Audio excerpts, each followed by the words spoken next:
2, 1, go!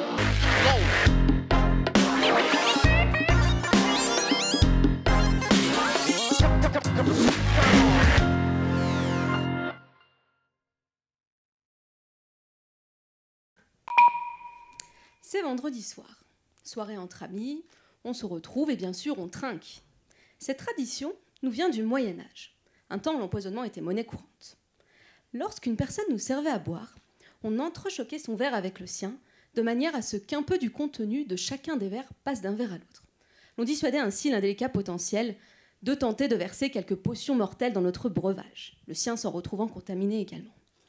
Mais cette stratégie ne décourageait pas forcément l'indélicat qui, cumulant décidément les qualités, déciderait d'être téméraire et prendrait tout de même le risque d'être empoisonné.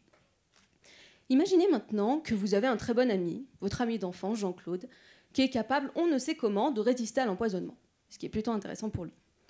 Et ce qui est intéressant pour vous, c'est qu'il est également capable de détecter le goût du poison dans n'importe quelle boisson, vous évitant ainsi de finir sur le sol, agité de convulsions et la bave aux lèvres, ce qui en soirée n'est pas très élégant, vous en conviendrez.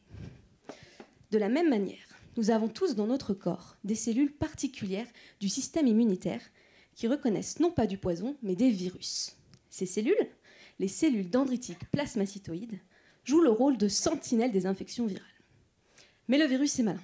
Il infecte des cellules cibles et se multiplie à l'intérieur, bien à l'abri du système immunitaire qui veille dehors. Pourtant, de la même manière que Jean-Claude reconnaît le goût du poison dans la boisson sans être empoisonné, les PDC peuvent détecter le virus caché dans les cellules infectées sans être elles-mêmes contaminées. Elles activent ensuite un mécanisme de défense immunitaire contre le virus que l'on appelle réponse antivirale. Mais comment les PDC reconnaissent-elles le virus caché dans les cellules infectées ? Comment Jean-Claude détecte-t-il le poison dans la boisson ? L'objectif de ma thèse est de répondre à cette question. Nous avons montré que les PDC n'activent une réponse antivirale que lorsqu'elles entrent en contact étroit avec les cellules infectées. Ces dernières transmettent ensuite des éléments du virus au PDC qu'ils reconnaissent comme des signaux de danger et activent une réponse antivirale. Et comme toute guerre produit des dommages collatéraux, une réponse antivirale trop importante peut avoir des effets néfastes.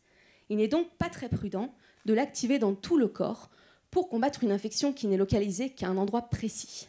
Pourtant, de nombreux traitements antiviraux sont administrés de manière généralisée, ce qui induit des effets secondaires. Il est donc important de comprendre ce mécanisme d'activation de la réponse antivirale par contact cellulaire, localisé à l'endroit de l'infection, de manière à améliorer les stratégies thérapeutiques. Et je voudrais, pour finir, remercier toutes les PDC. C'est Jean-Claude Delombre qui œuvre chaque jour pour nous protéger contre ces virus qui menacent d'empoisonner notre vie. Merci à vous.